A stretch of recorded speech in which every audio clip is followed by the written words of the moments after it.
निवडणुका तोंडावर आल्याने मुरबाड विधानसभा मतदारसंघात राजकीय घडामोडींना वेग आला असून सत्ताधाऱ्यात उमेदवारी कलगीतुरा उमटला आहे.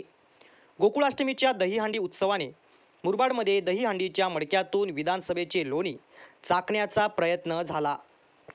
गोपाळकालांसमोर उभारलेल्या लावणी स्टेजवरून सुभाष पवार यांनी आमदारकीचा शुभारंभ केला, तर दुसरीकडे दहीहंडी उत्सव स्टेजवर शरद पवार गटाचे बाल्यामामांसोबत भाजपा आमदार किसन कथोरे यांचे फोटो आयोजकांनी लावल्याने मुरबाडच्या राजकारणाची निष्ठा पळापळी होण्याची चिन्ह दिसत आहे.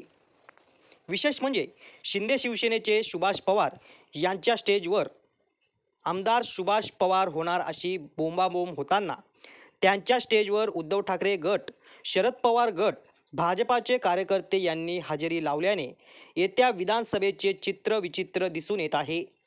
गौरव शेलार, YML न्यूज, मुरबाड.